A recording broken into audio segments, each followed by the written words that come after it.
폴 트루니에라는 사람이 있었습니다. 이분은 스위스 사람인데 그는 기독교 상담학에도 크게 영향을 미친 어떤 전설적인 사람이다라고 불립니다. 이분은 의학과 그리고 심리학과 영성을 한데 결합해서 이 학문으로 만들어낸 위대한 또 사상가이자 기독교 영성가라고 불립니다. 그래서 우리나라에도 이분의 많은 책들이 번역되고 출판되기도 했습니다. 이 폴 트루니에의 아버지는 목사님이셨습니다. 근데 아주 늦은 나이에 이 폴 트루니에를 낳았는데 낳고 난 다음에 3개월 만에 돌아가시게 됩니다. 그리고 이 폴 트루니에가 6살이 되었을 때 그의 어머니도 유방암으로 세상을 떠나게 됩니다. 그래서 6살 때 이제 고아가 된 거죠.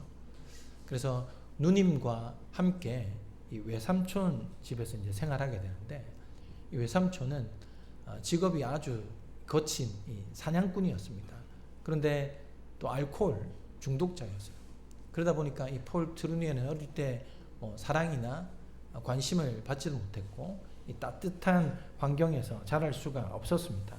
그래서 이 폴 트루니에가 나중에 커서 자기의 인생을 돌아보았을 때 어릴 때를 이렇게 고백했습니다. 저의 어린 시절은 자폐증 환자와 같았습니다. 그만큼 사실 내성적이었고 소심하고 삶에 전혀 활력이 없는 그런 삶을 살았던 거죠. 우리가 상상이 가지 않습니까? 부모를 잃고 그리고 외삼촌 손에서 자라는데 그분은 아주 거친 사냥꾼이고 알코올 중독자였으니 마땅히 받아야 될 어떤 사랑이나 관심, 아이에게 필요한 것들은 거의 없이 자랐다라고 볼 수 있는 거죠. 자, 그러다가 그가 16세 때 이제 고등학교에 진학했는데 거기에 헬러 선생님이 계셨는데 이 선생님이 이 폴 트루니에를 아주 관심을 가지게 됩니다. 그러면서 그에게 사랑을 쏟는 거죠. 집에 직접 초대하기도 하고 같이 저녁도 먹고 또 대화도 하고 이 아이에게 필요한 책도 소개해 주면서 사랑으로 이 아이를 돌보게 됩니다. 그래서 폴 트루니에는 일평생 느껴보지 못한 어떤 관심, 사랑을 받으면서 뭔가 자신감을 갖게 돼요. 아, 나도 사랑받는 존재구나. 나도 뭔가를 할 수 있구나. 그러면서 공부를 아주 열심히 합니다. 그래서 스위스에서 최고라고 하는 이 제네바 대학에 들어가게 되고 거기서 학생회 회장뿐만 아니라 전국의 학생회장이 될 만큼 활발하게 바뀌면서 세계 선교 협의회에 활동도 하게 됩니다. 이 한 아이의 고아 같은 인생이 폐쇄적이며 정말 소심한 성격에 가진 이 아이가 이 좋은 선생님을 만나면서 그야말로 놀라운 인생의 전환점을 가지게 되죠. 우리도 뭐 그런 이야기를 종종 듣지 않습니까? 인생에서 누구를 만나느냐, 어떤 사람을 만나느냐, 그런 사람을 만남으로 이 삶이 변화되는 것을 경험하게 됩니다. 자, 우리는 요한복음을 계속해서 묵상하고 있는데 이 요한복음에도 바로 한 사람을 만남을 통해서 인생이 바뀐 사람들이 소개되죠. 그 중에 대표적인 사람이 바로 요한복음 4장에 나오는 사마리아 여인입니다. 자, 이 여인의 상황이 어떻습니까? 6번째 남자와 결혼 생활을 하고 있는데 이 결혼 생활도 비정상적으로 가정을 꾸려가고 있는 그런 상황이었습니다. 그러니 자신의 삶이 떳떳할 수가 없죠. 사람들과의 만남도 꺼려합니다. 그러다 보니 살기 위해서 물을 기르러 우물에 나가야 되는데 사람들이 많을 때는 가지를 않습니다. 그래서 이 정오의 시간에 뙤약볕에 어떤 여인도 나오지 않는 그 시간에 우물가에 가서 물을 기르러 나오는 그런 여인이었습니다. 그런데 그날은 평상시와 다르게 유대인 남자 예수님이 거기에 계십니다. 예수님이 그녀에게 물을 달라고 하니 이 여자는 아주 충명스럽게 어떻게 이 남자가 나한테 관심을 갖고 물을 달라고 하지? 라고 충명스럽게 대답을 합니다. 그래서 어찌 유대인 남자인 당신이 사마리아인인 나에게 왜 물을 달라 하십니까? 라고 그렇게 대답을 합니다. 그랬던 그녀가 예수님과의 대화를 통해서 마음이 열리게 됩니다. 그 대화 가운데 예수님이 이렇게 말씀하시죠. 예수께서 대답하여 이르시되 이 물을 마시는 자마다 다시 목마려느니와 내가 주는 물을 마시는 자는 영원히 목마르지 아니하리니 내가 주는 물은 그 속에서 영생하도록 솟아나는 샘물이 되리라. 결국 이 여인은 예수님과의 대화를 통해서 정말 영원히 목마르지 않을 그 샘물이 바로 예수님이라는 사실을 깨닫게 되고 예수님을 그리스도로 영접하게 됩니다. 자, 그리고는 여인의 삶이 완전히 바뀝니다. 전도자가 돼요. 그러니까 자신을 드러내기를 너무나 싫어하고 그 어떤 관심도 끌었던 그녀가 이제 예수님을 그리스도로 만남으로 동네에 나가서 동네방네 나가서 메시아를 전하는 거예요. 내가 예수님을 만났다. 그리스도를 만났다. 그가 메시아가 아니냐라고 이 복음 전도자의 삶을 살게 되었던 겁니다. 자, 그런데 여러분, 만약 그녀가 그 우물가에서 예수님을 만나지 못했더라면 과연 그녀는 어떤 삶을 살았을까요? 우리가 미루어 짐작하기에 아마도 7번째 남자 혹은 8번째 남자를 찾아 떠나지 않았을까요? 분명한 것은 이 여인은 남자를 통해서 인생의 만족을 찾고 있었던 것은 분명합니다. 자, 그런데 그 여인은 예수 그리스도를 만남으로 인생의 참 만족이 무엇인지, 참 생명과 진리가 무엇인지를 깨닫게 되었습니다. 자, 그렇다면 여러분, 이처럼 가난하고 비루한 인생을 사는 사람만이 갈급함을 느낍니까? 이런 여자만 예수 그리스도를 만나야 됩니까? 결코 그렇지 않습니다. 성경에도 보면 요한복음 3장에는 이 사마리아 여인과 완전히 반대되는 니고데모라는 사람이 나옵니다. 이 니고데모라는 사람의 직업이 뭐냐면 산헤드린 공의회, 지금으로 치면 국회의원과 같은 그런 사람입니다. 권력과 재력을 갖고 있고 성경은 그가 바리새인이었다. 바리새인이라는 것은 당시에 종교적으로 인정받는 그런 사람이었습니다. 그럼에도 불구하고 그는 모든 것을 갖추었다라고 생각하지만 진리에 대한 갈급함이 있었습니다. 그래서 예수님을 찾아갔습니다. 근데 바리새인이 산헤드린 공의회 회원이 낮에 사람들 보는 데서 예수님을 찾으러 간다? 있을 수 없습니다. 배반하는 행위예요. 공동체에서 쫓겨날 수도 있습니다. 그럼 어떻게 합니까? 밤중에 아무도 모르게 예수님을 찾아갔죠. 그래서 진리에 대해서 알고 싶어 했던 겁니다. 자, 그래서 그런 니고데모와의 대화 가운데 나왔던 말씀이 뭐냐? 우리가 잘 아는 하나님이 세상을 이처럼 사랑하사 독생자를 주셨으니 이는 그를 믿는 자마다 멸망치 않고 영생을 얻게 하려 하십니다.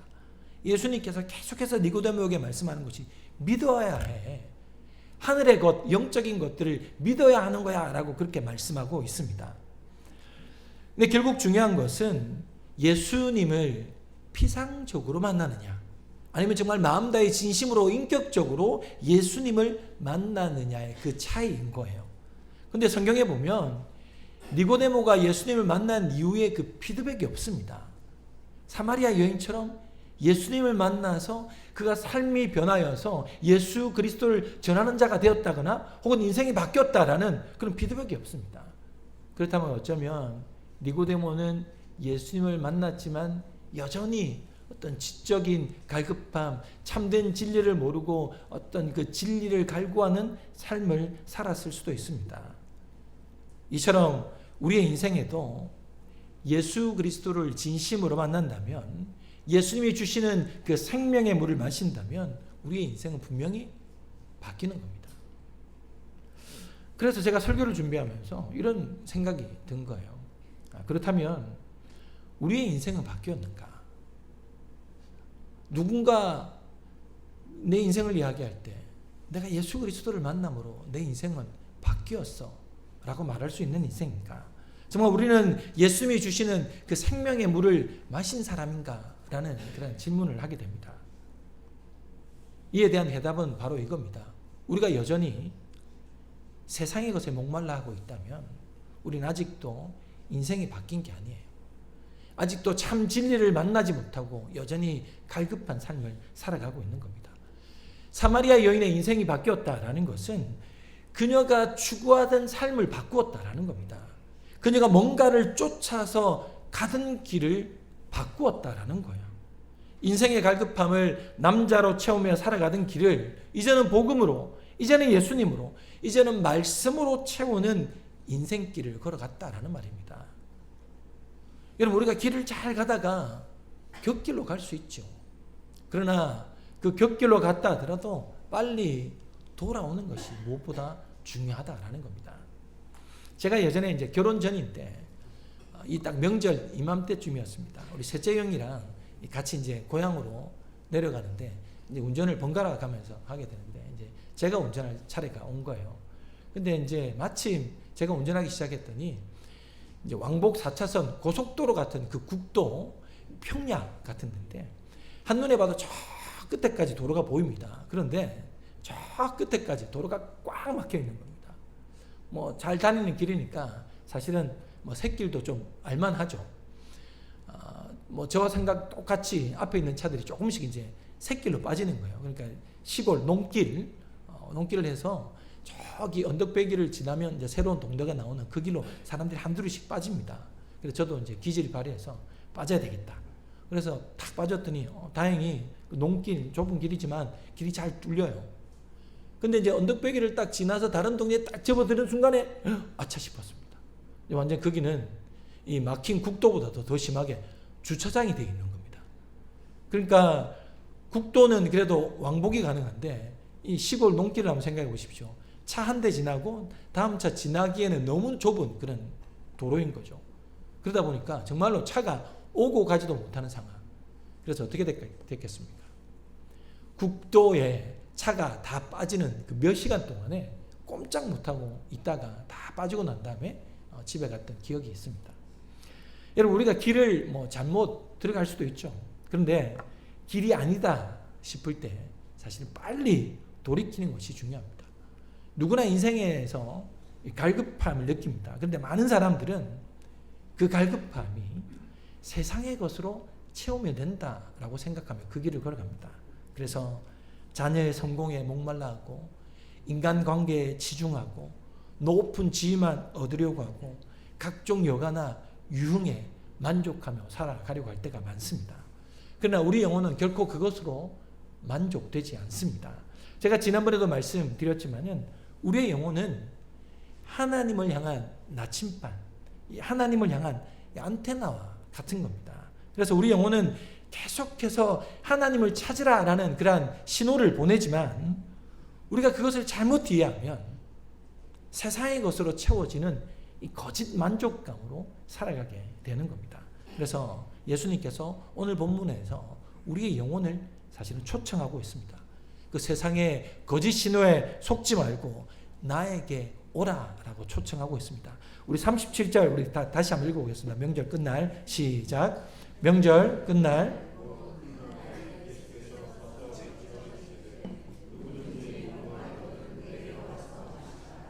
자, 이 말씀은 예수님의 초청, 분명한 의도를 가지고 있는 초청입니다. 그러니까 지금 대중들에게 내가 그리스도다라고 전하고 있는 강력한 메시지라는 거죠. 사실 그들에게 가장 필요하고 시기적절한 메시지였습니다. 왜 그랬느냐? 자, 방금 읽었던 말씀에 보면 오늘 본문의 배경이 언제입니까? 명절 끝날입니다. 우리 지금 명절을 시작하고 있지 않습니까? 그러면 이때도 뭐 설날과 추석과도 같은 그런 명절일까? 그건 아니고 이스라엘 백성들이 지켜왔던 3대 절기 중에 하나, 그 중에 초막절을 이야기하는 겁니다. 초막절의 절기가 끝나는 마지막 날이다라고 보시면 됩니다. 그럼 여러분, 초막절이 왜 시작되었습니까? 이스라엘 백성들이 이 광야 생활을 통해서 하나님께서 베풀어 주셨던 그 은혜를 기억하는 거예요. 초막이라는 것이 영어로는 텐트입니다. 텐트. 그러니까 이스라엘 백성들이 광야 생활 가운데 의식주 그 중에 하나라도 자기 손으로 해결한 게 있습니까? 아닙니다. 옷은 하나님께서 성경에 보면 40년 동안 입었지만은 그 옷이 낡아지지 않았다, 헤어지지 않았다라고 그렇게 기록하고 있습니다. 먹는 건 어떻게 해결했습니까? 하나님께서 하늘에서 만나를 주셨어요. 먹는 것만으로는 됩니까? 물이 필요하잖아요. 물이 필요할 때 어떻게 하셨습니까? 바위를 터뜨려서 그곳에서 샘물이 솟아나게 하셨어요. 집은 없었잖아요. 텐트를 치고 살았던 겁니다. 그러니까 하나님께서 그렇게 의식주를 해결해 주셨던 그 은혜를 기억하면서 초막절 기간 동안에 텐트를 치고 살았던 거예요. 집 밖에서. 자, 그런데 텐트를 치면서 살 때 아주 중요한 의식 가운데 하나가 날마다 주님 앞에 나가 제사를 드립니다. 그런데 이 의식의 중요한 것 중에 하나가 뭐냐면 물이었던 거예요. 그래서 초막절에 제사를 지낼 때는 제사장이 예루살렘 저 남쪽에 있는 기온샘에 가서 직접 물을 떠옵니다. 그리고 수장문이라고 하는 워터게이트, 그 물을 통과해서 이제 제단 위에 가서 제물 위에, 보통 제물 위에 포도주를 뿌렸지만은 그 초막절만큼은 물을 뿌렸던 거예요. 그리고 마지막 일주일째 되는 날에는 7번 그러한 의식을 치르면서 물을 뿌리게 되었던 거죠. 자, 그러면 물을 뿌리면서 어떤 마음을 가지느냐?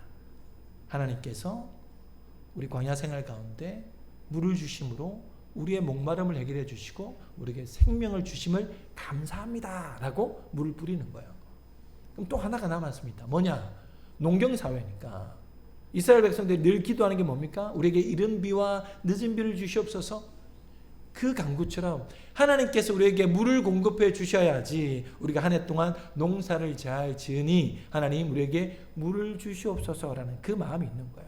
그러니까 그 초막절 때 지내는 그 의식에는 하나님께서 베풀어 주신 그 은혜에 대한 감사, 그리고 앞으로 또 우리에게 필요한 물을 공급해 주실 그 은혜에 대한 기대의 마음을 가지고 초막절을 지냈고, 이제 마지막이었으니 그 축제가 절정에 달한 거예요. 하나님 우리에게 물을 주셔서 감사합니다. 앞으로 우리에게도 그런 비를 주시옵소서라고 할 때 예수님이 뭐라고 하십니까? 누구든지 목마르거든 내게로 와서 마시라. 너희들이 먹는 그 물은 참된 물이 아니야. 영생의 물을 마셔야 돼. 나에게 오라. 내게 오면 영원히 목마르지 않을 거야 라고 그렇게 초대하고 있는 거예요. 마치 마태복음 11장에 나오는 것처럼 수고하고 무거운 짐진 자들아 다 내게 오라. 내가 너희를 쉬게 하리라. 그와 똑같은 초청을 사실은 예수님이 하고 계신 거예요. 그렇다면 여러분, 예수님이 이러한 초청에 응할 수 있는 사람이 과연 누굴까요?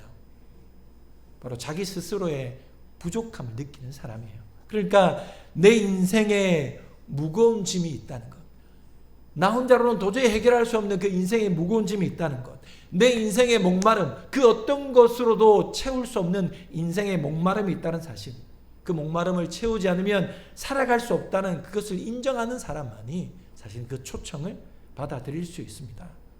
그리고 그 초청의 결말은 뭐겠습니까?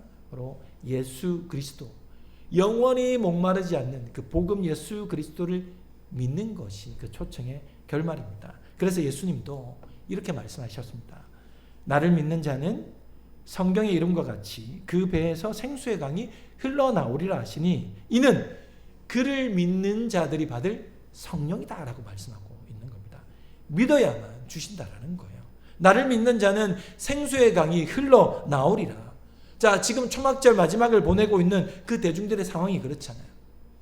우리가 물 때문에 살아왔고 또 물을 주셔야만 우리가 살아갈 수 있는데, 그 순간에 예수님께서 진정한 물, 영생의 물은 바로 나야. 그러니 나를 믿어야만이 너희들이 영원히 살 수 있는 거야. 영원히 목마르지 않는 거야 라고 말씀하고 있는 겁니다. 그리고 그 예수님은 바로 이것이 너희에게 주실 성령이다. 예수 그리스도를 믿는 자는 성령을 통해서 생수의 강이 흘러나올 거야. 끊이지 않는 생명이 나올 거야 라고 말씀하고 있는 겁니다. 여기서 말하는 이 생수의 강이라는 것은 이스라엘 사람들은 이 강이다라는 표현을 우리처럼 막 넓고 긴 그 물이 많은 그 강들만을 이야기하지 않습니다. 물이 그냥 아주 귀하니까 조그맣게 뭐 냇물처럼 쫄쫄쫄쫄 흐르는 뭐 10cm, 20cm의 어떤 간격에도 흐르는 물이 있더라도 그것을 강이다라고 표현합니다. 자, 그럼 여기서도 그 생수의 강이 그런 거냐? 그렇지 않습니다. 여기서 생수의 강이라는 원어에 보면 생수의 강들이라고 합니다. 큰 강물이죠. 그런데 그런 저기 산에서부터 내려오는 물이 아니라 땅속 깊은 곳, 우리가 근원을 알지 못하지만 그 깊은 곳에서 터져 나오는 샘물을 이야기하는 겁니다. 예수님께서 바로 그렇다라는 겁니다. 성령이 바로 그 깊은 곳에서 끊이지 않는 영원한 생명을 공급하는 성령이다라고 말씀하고 있습니다. 여러분, 이 말씀이 진리라면 우리가 이미 알고 믿고 소유한 그리스도를 우리가 더 알아가고 그 은혜를 풍성히 누리는 것이 우리 인생에서, 아니 우리 신앙에서도 가장 중요하고 시급한 일이 아니겠습니까? 그런데 우리는 오히려 이 그리스도 안에 있는, 성령 안에 있는 이 풍성한 은혜를 누리려 하기보다는 우리 다른 외적인 것들, 눈에 보이는 그야말로 안목과 이성의 자랑과 육신의 정욕을 쫓아가는 삶이 많더라라는 겁니다. 남들과 비교하고 세상을 향한 욕심을 그치지 않으며 구원을 위해서는 내가 뭔가 선한 일들을 더 많이 해야 되는 것 아니야 라는 그런 마음으로 살아갈 때가 많습니다. 근데 여러분, 우리가 뭐 교회를 위해 뭐 하나님을 위해 뭔가를 한다는 것도 참 중요하지만 더 중요한 것은 그리스도 안에서 하나님의 은혜를 누리는 것이 먼저여야 한다는 겁니다. 이 성령의 충만의 삶이 중요하다라는 거죠. 예수님을 더 알아가고 예수님을 더 경험하고 예수님이 하신 일들을 제대로 묵상하게 될 때, 우리 그 은혜를 알게 될 때 자연스럽게 사실 뭔가를 하게 되는 거죠. 은혜를 받은 후에 어떤 신앙적인 행위를 하는 것은 좋은 거예요. 그죠? 그런데 반대로 신앙의 행위를 하면서 하나님께 복을 원하고 뭔가를 은혜를 강구하는 것은 잘못되었다는 겁니다. 그 시작이 바뀌어야 하는 거죠. 은혜의 강물에서 생수의 강에서 흘러나오는 그 은혜와 생명을 공급받으면서 우리가 해야 되는 거지, 공급받지도 않으면서 뭔가를 하게 되면 우린 지치고 힘들고 시험에 들 수밖에 없습니다. 그래서 그 은혜를 깊이 누리는 것이 먼저여야 한다는 겁니다. 그래서 우리 영혼의 필요를 다 채우시고 우리의 부족함을 메꾸시고 우리의 나아갈 그 모든 길들이 성령 안에 그리스도 안에 있다라는 겁니다. 이사야 9장에 보면 이렇게 말씀합니다. 이는 한 아기가 우리에게 낳고 한 아들 우리에게 주신 바 되었는데 그의 어깨에는 정사를 메었고 그의 이름은 기묘자라 모사라 전능하신 하나님이라 영존하시는 아버지라 평강의 왕이라 할 것이니라. 자, 하나님께서 예수 그리스도를 우리에게 주시겠다. 근데 그 예수 그리스도가 누구냐? 어깨에는 정사를 메었다라는 것은 우리를 다스릴 통치권을 주셨다는 겁니다. 우리를 억압으로 다스리는 것이 아니라 우리를 선하게 가장 좋은 것으로 인도하실 그 통치권이 예수님에게 있다는 겁니다. 그리고 기묘자라 모사라, 영어 성경은 Wonderful Counselor, Advisor, 그러니까 정말로 아름답게 우리를 인도하고 상담해주고 조언해주고 충고해 주실 분이 바로 예수님, 성령님이라는 겁니다. 그리고 전능하신 하나님은 뭡니까? 우리를 위해 못하실 일이 없다. 근데 그분이 어떤 분이가? 영존하신 하나님, 영원히 존재하신 분이다. 그리고 그는 평강의 왕이다. 평강으로 우리를 인도하실 분이 바로 예수 그리스도. 그 예수 그리스도가 우리에게 주실 것이 성령이에요. 그러니까 예수 그리스도 성령 안에 모든 것이 있다라고 말씀합니다. 그래서 골로새서 1장에도 보면 15장 15절에 19절인데 제가 19절만 읽겠습니다.